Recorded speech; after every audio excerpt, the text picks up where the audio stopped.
Literally start immediately. I can start immediately. How you like that, dude? We on it. What for? Shane's going to Canada? Do stand up. Oh, okay, cool. He's either going to Canada this week or next week. He's definitely no. I think he's flying to Canada for sure. But we're supposed to do separate episodes. Come back, so he still owes you guys an episode. Yeah, you hear that, listener? You're owed a fucking episode by Shane. So hound him down for it. I'm doing what I got to do. I'm doing my end down here, dude. I'm just saying, I'm doing my fucking end. Tell him, big goddamn. Pulling your weight and more. Pulling weight. Joining me, of course, are my fucking religious. What the fuck's the word for that? Zealots. Zealots would be a good word. Yeah, acolytes. Religious, not higher than acolytes, dude. This is apostles. Higher than apostles. Even. The church is already built, dude. Whoa, apostles do the heavy lifting, dude. We're basically like post Roman Empire Catholicism, the level of power we have. We're the Cardinals. This is the religious elite. Yeah, you guys are cardinals, bishops. We're the inner circle. Exactly. Dude. I wouldn't mind being a living saint. Can I do that? Done. Yeah, sign me out, dude. Done. Yeah. Oh, I saw 3 miracles. What was that? 3 miracles? All right, you're in, dude. What? Oh, man. We won't even get to that. We'll get to that, dude. Start the canonization, right? This episode is the canonization. Pretty much, dude. This is. So I got Sid the Kid, Butterly. What's up, y'all? What's going on? Yo, dude. I'm so happy to be back here with you. This is fucking it feels tight. good. This is tight. It feels good. We needed to check in. We needed to circle up. I was going to do it that day. Yeah. And I called you guys an emergency meting. I was trying to do emergency cast. Did not think that was a real phone call because you woke me up from a nap. Did I really? Well, the nap was over, but that was a really weird phone call to get. I was aware of that. That must have been jarring. Yeah. When you just so basically I went down. I did the float. I haven't done the float tank in a while, so I'm like, let me. We're talking about doing what was formerly called the stink tank. Forgive me for the fucking. That's not what it is. Obviously, it's way more important than that. Yeah. But I was preparing myself. I'm like, dude, if we're going to do a live podcast where I'm going to pop out of a float tank after consuming edibles, I'm like, I need to prepare myself for the reality of that situation. Because I was like, that's something to talk about, but like to actually do, I was like, let me just see how. Last time I ate an edible and hopped in a float tank, I kind of freaked out and that was when I felt like when I had like deer body. That was when I like literally felt like a prey animal. I was like, oh, that's what prey animals feel like. Yeah. And I was laying in a float tank and like basically felt like a deer in the gaze of a lion. I was just panicking. Actually executing that idea could lead to a life-altering panic attack. I already had a couple of those, dude. So I'm dude, I'm fully. I've immersed. Life-altering panic attacked my way here, so it's like, yeah. What else do they? I feel immune now. Now when people tell me that they get anxious or paranoid when they do drugs, I'm like, you got to get more anxious and paranoid. You got to get through, dude. When you're going through hell, people don't want to hear it. People don't want to hear it. There's a whole thing called exposure therapy. Yeah. Excuse you? I've been exposed. Excuse me. That was definitely exposed. Excuse me. I feel better now. Yeah. I feel better now that I'm exposed to that. Yeah, people don't want to fucking. That is a valid form of getting people over their anxiety. Is be like, all right, well, just double down, brother. Get in there. Yeah. Don't get scared. It feels like you're sitting still on the couch while like the end of Poltergeist is happening. Like just all like the ghost power moving around. Just fuck. And, pretty much, dude. Yeah. And then it passes. It's because we don't have, in our culture, we don't have an actual rite of passage. Exactly, dude. Like we don't have, that's a rite of passage. Like to be able to push through to the other side, like push through the darkness and get to the other side and realize that you're a man now. Yeah, and they worked perfectly because the rites of passage were so intense that if you died, you just failed. Yeah. So anyone who made it through there, that's with anything, wasn't a pussy, officially wasn't a pussy, and had some skills.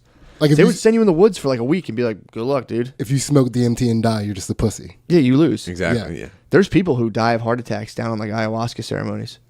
Can you imagine being the other people who are like, it's because people have like cardiac stuff they just don't take care of. Oh, they're like the people that do it as like a vacation. It's like the dudes who shouldn't ride roller coasters. Like, well, there's no. You don't find a lot of those people in DMT cultures. No, too fat for roller coasters doesn't really happen. That's when you live in the woods. You're throwing sticks into the ocean to eat dinner. That's a fair point because they're like, no, this stuff's generally harmless, and it's like they haven't come to grips with like American bodies going down there and be like, let me see what this stuff's all about. And they're like, "Ah, God damn it. If you're physically incapable of rollerblading, don't go somewhere to do ayahuasca. It's just, you're gonna die. So if you eat too much cheese injected crust, and you know what too much is. You know. There's some dude walking around like, I'm a panther. It's like, oh God, oh fuck. They're probably like, what is this? I'm having a heart attack. It's probably got to be so. Do they have heart attacks down there? No. I'm pretty sure you just. No, white people brought heart attacks down to the ayahuasca resorts. Yeah, I'm pretty sure down there you only die from being like two eyes. You get eaten a lot. Sure, or you get munched. munched. You get munched, or you get so wise that you eventually just like find a bed of straw and you're just like, it's my time now. And the ground starts glowing around you like Avatar. You have a Jedi's death. That's how they're dying. We go down there like, let me see. Like, what the fuck is this? They got to explain. They're like, they have too much food there, and they eat so much that their hearts explode. And they're like, fuck. Yeah. What answers does this guy need? He's already fat. Why are we helping him? That's got a rule to go down there and be fat as fuck. They've never seen a fat person. That's my goal, to hit the fucking third world country like 300 pounds, being like, people would run from you. People would definitely run from you. Yeah, you could get Sasquatch status. yeah. You have to like come out at dusk and go, Yeah, you always have to be like scurrying around a tree line. Claustrophobic. Just the walls are closing in. He starts sweating. He's like, I can't do this. Dude, not having a bedroom door. I was in my brother's house where I didn't have a bedroom door. It's a different room experience. Yeah. Where it's like anytime, anywhere. So yeah, it's tough to catch a beat like that. Yeah, you learn a different type of politeness when you live in a house with no doors. True. You get gazelle hearing when you're beating off with no door. You know, each person's footfall, their gait, you could identify them by distant sound. Who's here? I want to do a show like Scandal, but instead of like a hot affair, it's just a guy jerking off somewhere. It's no Carrie Matheson or whatever.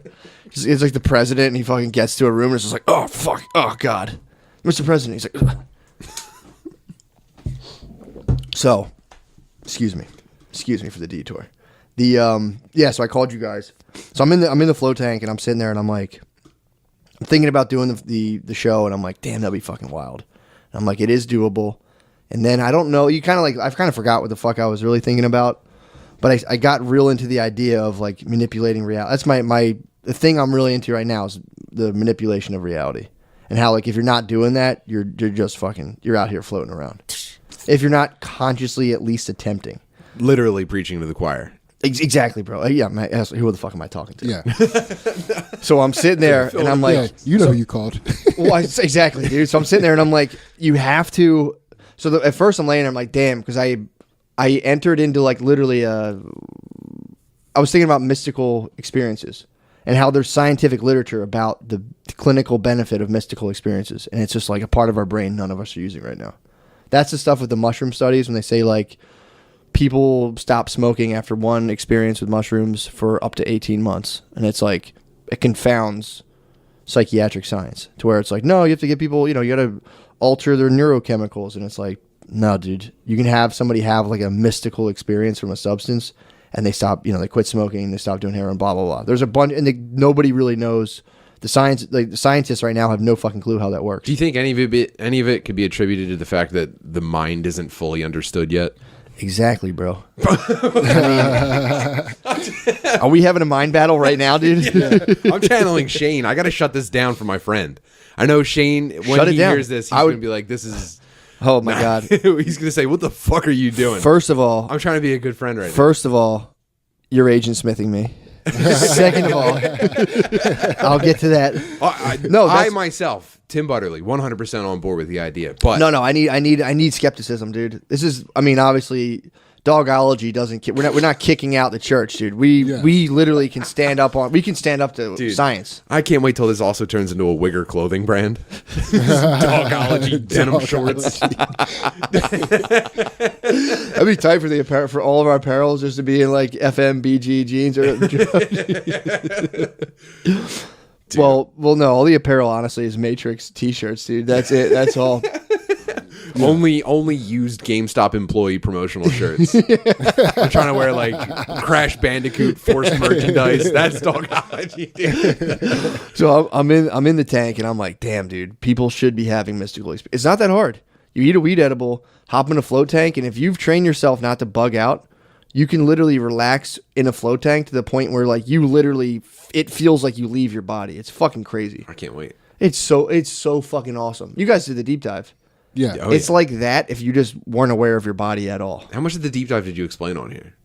I didn't really explain it that much. Interesting. I talked a little bit about it on the Twitch stream, but I don't know if I actually covered it. Well, I've explained it. It's basically you, and you know, this is what Shane calls it. You're just getting high. It's like, sure, bro. True. Sure. If you're gonna be a Western fucking materialist on me, sure, dude. Sure. I'm having a mystical experience, but yeah, I'm just fucking high in a float tank. If you want to be a naysayer, fine, and we'll talk about that. But yeah, it's really just taking a moderate, whatever's moderate to heavy amount of cannabis is what I call it now. Whatever that is to you, take that. And when I ever tell people, I'm like, next time you do it, just lay on a couch with your eyes closed the entire time and listen to like some sort of like music or just whatever. You don't have to listen to it. But nobody does that where they just like stop for 2.5 hours and just close their eyes without sleeping. Yeah, it was like psychedelic meditation. Exactly, dude. And it's fucking wild what it does. It's pretty nuts what it does. Like in terms of the shit you start thinking of that, like literally if I sit all day and torture myself trying to think of cool stuff, usually to no avail.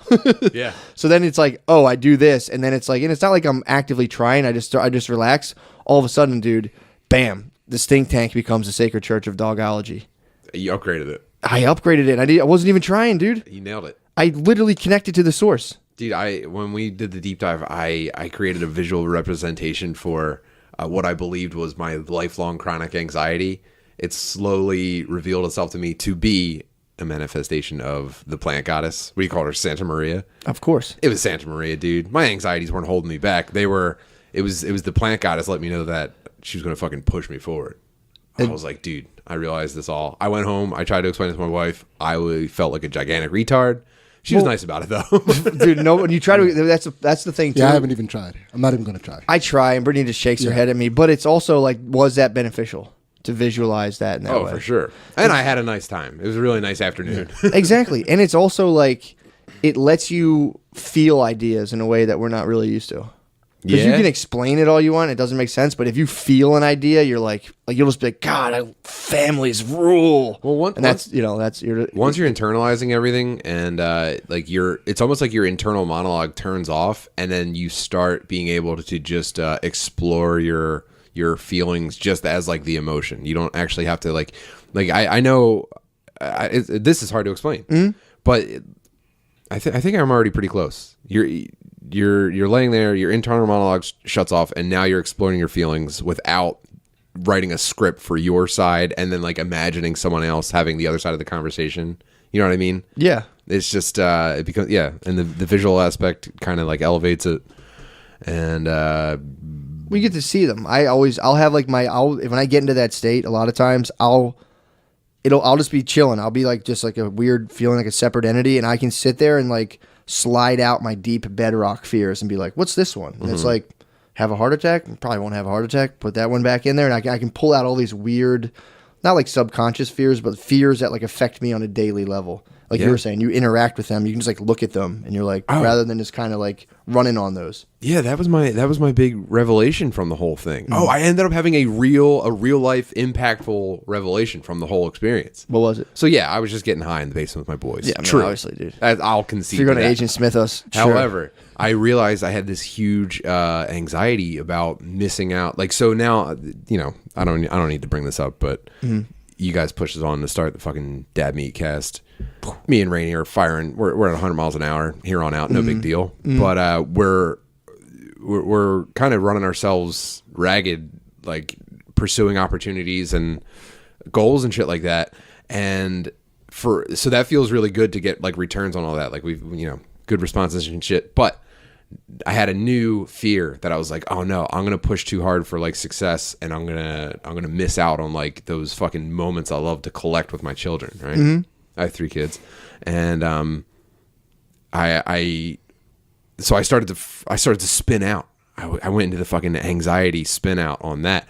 And then I realized like, oh, all I have to do is commit to just like going out of my way to create new memories with the fucking kids. Mm-hmm. It was as simple as that. I felt better. I still feel better about it. That's one anxiety that can't even touch me anymore. Dude, that's what I'm saying. It's so hard to explain this stuff because a lot of this is kind of going on like in a almost not an ineffable, but like an emotional level that it's hard to put in words. It's like beyond kind of our words a little bit, not to make it grandiose, but it's not grandiose. It's weird fears that you can't really articulate, and then you can explain those to yourself in a way that makes you feel better. Basically, so this is what I was saying. So I think psychedelics will be, it's because like all the ideologies kind of fall apart just because our human nature kind of like gets embedded in them and fucks them up, which I guess could happen. I guess it does happen. But I just feel like there's something inherent in people using kind of psychedelics where like it does kind of flatten your ego enough to where like it's hard to keep, if you're like in a circle of people. Go ahead, yeah. Right. So the human connection that they have now is narrowed, right? Mm. So they're losing actual human connection. They're narrowing it to this like this anger and vitriol towards a thing. Sure. Right. And so it's like I saw something like you see it. You see because like that spiritual connection, like those, they're like spiritual emotions, right? Like being impressed by something is kind of like a spiritual experience. It's moving, like once, and like I know Tim, I know Matt, like I know you guys are impressed by small things. Mm-hmm. Like that's one of the things that I appreciate about the two of you is like I see it on a regular basis, especially with Butterly at jiu-jitsu and being impressed with like little kids just doing nothing. You know, which I'm impressed too, and you know, dude, what I'm saying? so tuned into fucking appreciating little things that you could mistake me for a retarded person. Absolutely, I could attest to that. I've seen it in action. Right? A lot of long wows. Yeah. Wow. I'm a big wow. That's exactly. Wow. I'm like left to come back to him in the middle of the same wow. I can't hold wows in, dude, and every single one's genuine. Yeah. Go ahead. But with that being said, it's like they're just creating, like, you know, this lack of a spiritual experience, and they're just creating hate. It's like because you know, like happiness. Because it's better than nothing. It's either an emotional lacuna or you're mad all the time and shitting. Yeah. It's an attachment. It's seeking attachment. So here's what I saw that made me get on how they're not impressed by anything. Mm-hmm. So I was watching Social Justice Warrior talk on something, and they mentioned how, like, when slavery was ended or something. And he was like, well, wasn't that a good thing? And the guy was like, no, it wasn't a good thing. It should have ended sooner. Mm-hmm. And it's like, whoa. Not only was that a good thing, that was actually kind of impressive. Like, to just, like, go against cultural, you know, ideology and be like, nah, we're fucking ending this and we'll fight you for it. You know, it's like, come on, man. I said that in my school, and people said that I support slavery. So yeah, they're like, "Well, he supports slavery." It's like, no, I was like, "You guys are dealing with slavery." Matt was like, "Actually, we could have used a little bit more slavery, but I'm glad it's over." I was saying the same thing. I'm like, "You guys are thinking about slavery in the abstract. You guys are dealing with it now. But if you were like, if one day they were like, oh, if you're not a vegan, you're akin to a slave owner," everyone would be like, "But everyone, fuck, yeah. I didn't know. I knew about veganism 15 years ago. Yeah. You didn't jump on it in time. History's going to judge you harshly." Well, no, and it's not obviously. Well, yeah, it's obviously not the same thing, but it's like, it's like it's something that, like, again, like you're saying, and it was the cultural norm, and for people to go against, and again, the people who are basically sucking up the cultural norm with the straw to be like, we be the ones who wouldn't do it. It's like, no. Also, they ended slavery without the internet. True.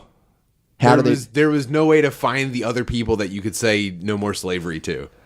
True that. You couldn't put up an anonymous post anywhere. You had to fucking like ask a guy to put down a tool and be like, "Listen, the slavery thing's kind of weird." Yeah, some guy would just shoot you with a fucking some guy would shoot you with like a tennis ball sized bullet. And you'd be like, "Fuck, shit!" Yeah, your bones explode from everything that hits you.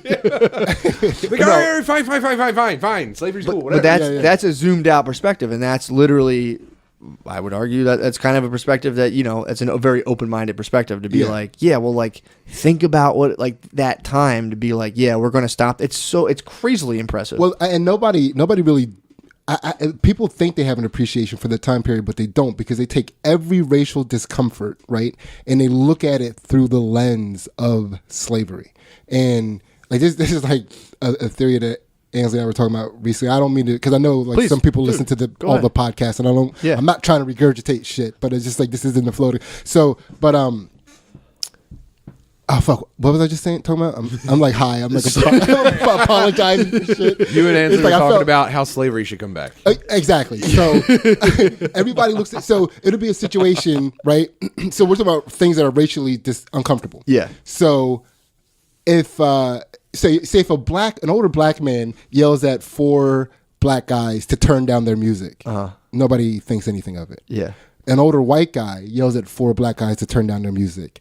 Now people are looking at that through the lens of slavery. They're looking at it through that white guy being a master and these black guys being a slave. Unless it's Clint Eastwood, but yes, he does it somehow. He has a try. No, I agree. That's accurate. Yeah, and it's like it's not something that's not racist. That guy's not being racist because you're uncomfortable with the imagery that you're putting in your own mind. He's not a slave master. Those kids aren't slaves.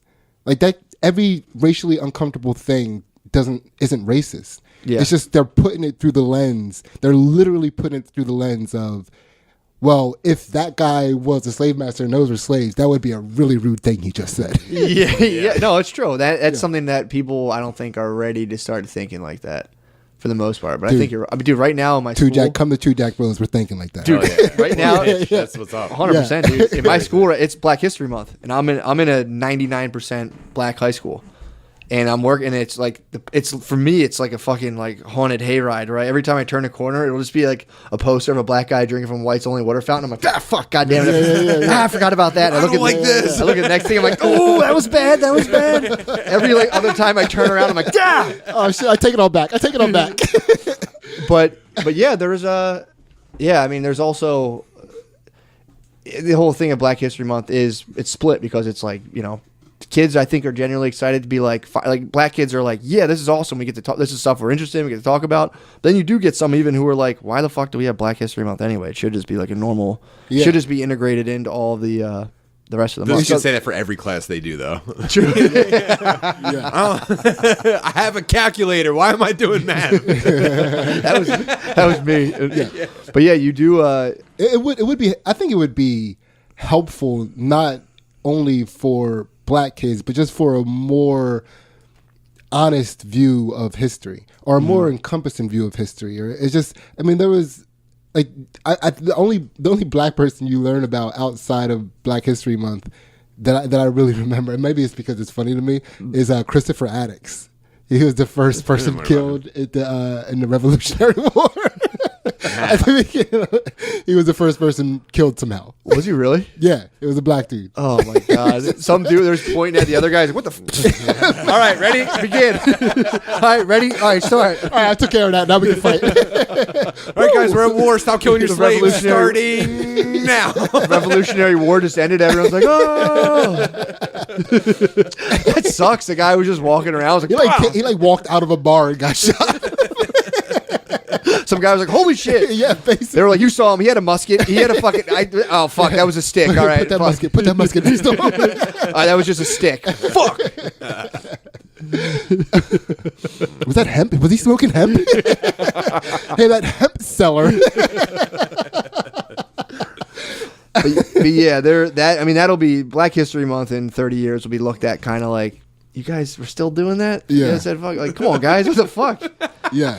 Which, you know, but again, like, who's gonna be the one to be like, all right, we're done. It'd be like, we're not doing it this year. Everyone's like, what the fuck? In 30 Yeah. years, every month's going to be Black History Month. True. Well, they could just teach history because there's like critical theory, which is that's like the really, like you were saying, it's only looks through things in terms of power relationships where it's like any racial issue is a legacy of slavery, like no matter what. Yeah. So it's like you can, and then you have like, you know, Catholic grade school history that's just like, nah, dude, we were actually pretty nice to the Indians. It's like, so you could just like merge them all together where it just gives you the 360 panoramic view where it's just like, yeah, this was kind of fucked up. This was kind of tight. This was a fucked up thing that for the time, if you think about it now, really wasn't. If you know what I mean? So it's like they could rework history in a way that just kind of includes everything. So where you're not watching it being like, these motherfuckers. I was actually more thinking from the angle that like mainstream culture has been slowly absorbing black culture, but the pace is like picking up now because of like white girls on Twitter, and in 30 years it's gonna be Like black people aren't going to be able to create new black culture fast enough to outrun mainstream culture. Wow. We need, so black culture can end all of this bullshit that's going on with like social justice and inclusivity, and getting rid of Black History Month is a step in the right direction. Hear me out. So the fact that we have Black History Month is giving the message, especially to the social justice warriors, that there still needs to be special spaces carved out for certain groups in order to be inclusive. Yeah. Right? Which is completely backwards, right? 100%. So, like, right. So I just saw this on the way up here. I was watching this Anthony Bryan Logan. Oh, dude, ABL. Black conservative.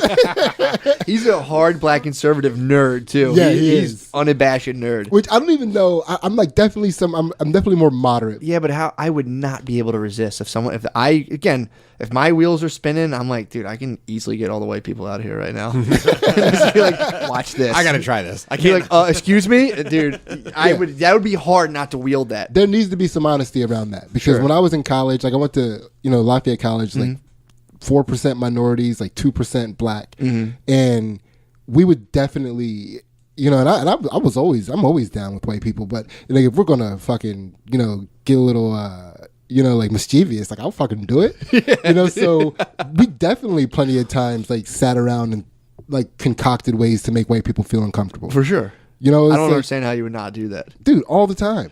And like there would be sometimes I'd be doing it without my group. It's just like just out there winging it, It's just like, man, I don't even know why I'm doing this, but it's fun.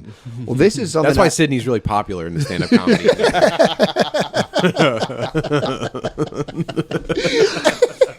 Well, there is something to be said for being outnumbered by people who don't look like you.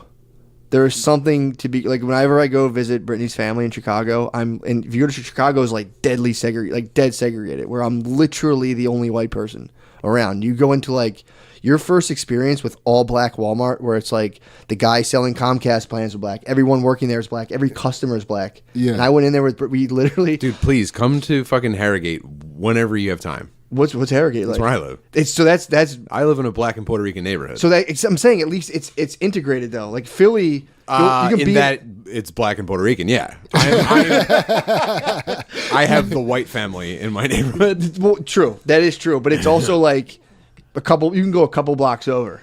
Or yeah, like, I could walk to a different neighborhood. The south side of Chicago is like. It's like a megalopolis. It's a megalopolis. A blackalopolis. It's like you'd have to ride for like 10 minutes before you're like, oh shit, a white person. And it's so funny because it's like, I've been in Philly. I've been in that situation too. I'm in like a bar where I'm the only white person, blah blah, in an area. But you're the south side of Chicago, and I'm in all black Walmart. And then we were actually buying Kool-Aid for a family function. Yeah. So then Brittany bought Kool-Aid. And was like in every aisle, there's Kool-Aid in every aisle. That's all they sell. It's like, whoa. The only grab item at the register is Kool-Aid. Excuse me, where are the smoke alarm batteries? What are you talking about? We don't have the what? The beepy things? It's like they have the Duracell display, but it's all Kool-Aid in it. just like Kool-Aid just smashed. Dude, so I was I'm in all black Walmart. I'm in fucking Wakanda Mart, dude.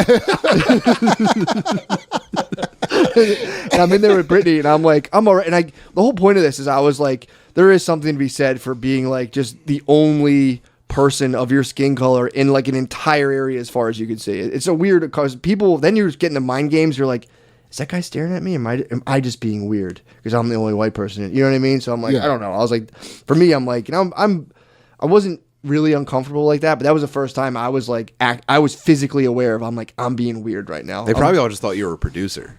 Like, dude, I gotta get my CD in this dude's hands. He's clearly a scout. He's a talent scout. I think we know who the secret shopper is. Hey, my man. Hey, my man. Hey, my man. Dude, I walk up. I'm in the fucking. People just hand him CDs. I go in and I'm like, I'm in the drink aisle and we're getting the Kool-Aid, and then she's like, "We got to get sugar now." And I was like, "What the fuck do you need sugar for? You were getting Kool-Aid." And dude, I literally people just looked at me. Like the whole Walmart stopped. And I was like, oh.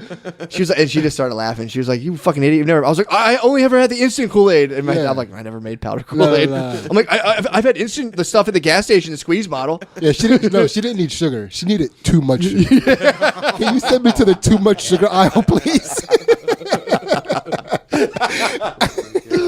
He's like, make a left by the diabetes socks.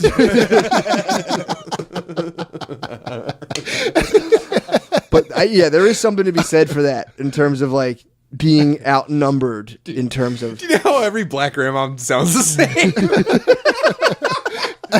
Like they all have the same phrases, like "boy, if you don't," what happened was Lord, like, Lord, you imagine Lord. being an entire Walmart full of all them saying all the same shit. Like being John Malkovich. What happened was, You better go ahead. that's what we're not going to do. It's just like a.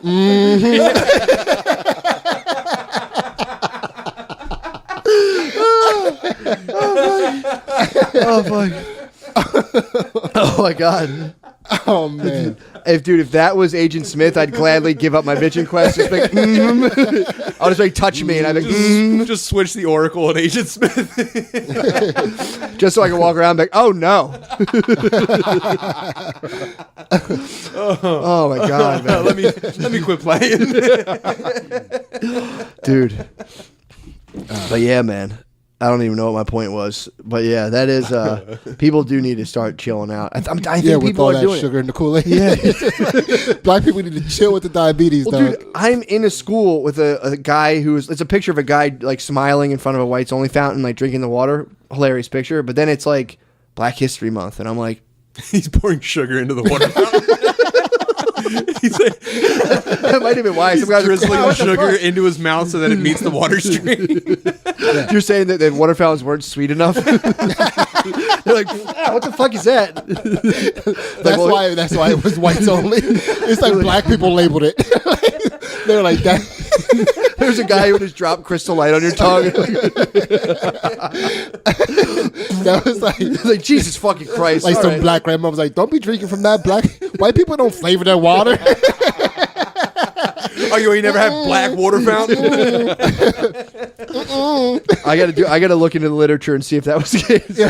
By the way, that was like I have a theory. I have a theory that one of the reasons that black people don't like drinking water now goes back to those water fountains. Really? Yeah, because black people do not like drinking water, man. I do not tough understand. pitch. it. It's a tough pitch. Dude, it's crazy. It's like, black people love being athletes and hate drinking water too. It's like a weird combination. serious man. handicap. I also think that's why they don't use crosswalks and they walk really slow crossing the street. It's like their first, like the first like active like disobedience against like the structure that they learned. Oh, I thought you were going to say the first thought physical dehydrated. act they want to do is basketball. Like they would have saved their energy like- for basketball. I thought you were saying they're so dehydrated they're just having like a mirage and we're like Yeah. walking through. No. The They don't want to cramp.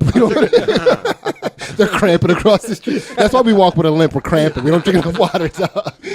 Nah, dude, they just disrupt traffic because it's like, It's the man. Everything's set up against Well- this. I'm just gonna fucking do this. Yeah, I feel like if you were so, like a white racist dude, you have that all like, perpetuate. You have that like handed down to you. You're gonna walk around, you're just gonna be like doing shit like fuck you, and people, that's like something you gotta kind of keep under wraps. You only if you're like a black dude who's being like fully like I'm oppressed. This never ended. I'm still getting fucked. Yeah, of course. You see a crosswalk, you're like, what? This is just mechanisms of the fucking oppressive machine. Respect. Fuck this shit. I'm going as slow as I can. So I have a theory on crosswalks too. Yeah.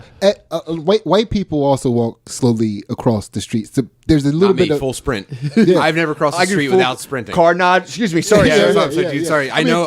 But there's a lot of Sure, white guys 100%. and white chicks that are out there doing that, Yeah. but they do it a little bit differently. And like Tim was saying, when black people do it, it is an act of rebellion. The energy is definitely going towards the people in the car, and you feel it when white people do it. Like, cause It's oblivious.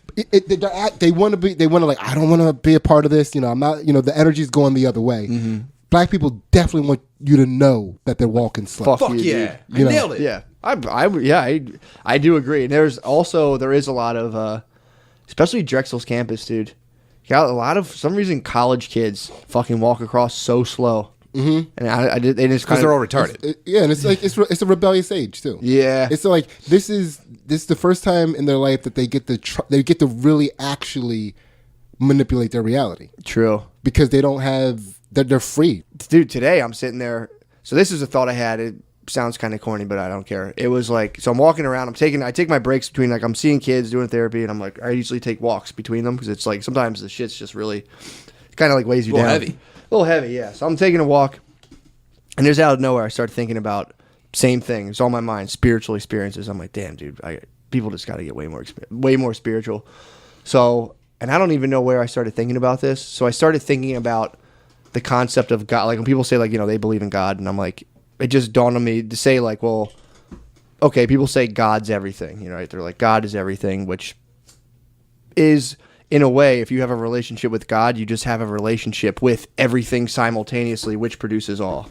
Does that make sense? Sure. So it's like, rather than being sucked into your own little world of like, why me? You're walking around having a relationship with everything. Okay, I can around appreciate you, that. Yeah. in a way. So and then if that's the case, then you start going, okay, so it's everything. So then you start, every person you encounter, you're treating with a certain level of respect, because you're saying, like, you're not just some fucking, you're literally part of everything that I'm in all of. And then you treat, that's basically what Western society is dictated off of. That So, you can't go around just killing people because they have a divine spark inside them. You know, I believe in the wisdom of the ancients, right? Yes. You know, I get into that stuff. You know? It's you know, I've read some mysticism books and things like that. So I've always been trying to reconcile the ancients and their wisdom towards the idea of blasphemy. You know, I don't know when the word blasphemy or the concept came into existence, but it seems like it went hand in hand with the Bible. Like that's how I learned it. Yeah. Right.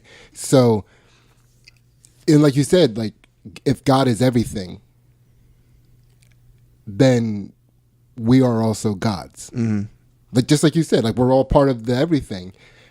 But you know, you don't want to say we are also gods because of that line of blasphemy. So like, what is that? Like, is blasphemy something that we need to, like, rein in ourselves, or was that something that was put upon us to rein us in? You know, because you can't control people. You can't convince people that they have to, you know, live a certain way. If I'm a god, right? Like, Exactly. I'll live my way, and if it works and I'm not hurting people, then that's okay. Like, why should I have to acquiesce to your system? Yeah. So That's, you know, dude, that's literally the conscious manipulation of reality. You're creating your reality rather than being a passive acceptor of what's happening. Yeah. That's the sacred church of Dawgology, bro. Of, like, exactly what you're saying. Like, taking part in the structuring of the events and reality around you rather than being like, this sucks, pizza rules, and like, just, or you can just go into the matrix of internet culture and just be like, repeat bullshit on that you hear and see. I feel like we all found strange rings in different locations and just happened to come together. Yes, and dude. realize. Yes. Yes. Yes.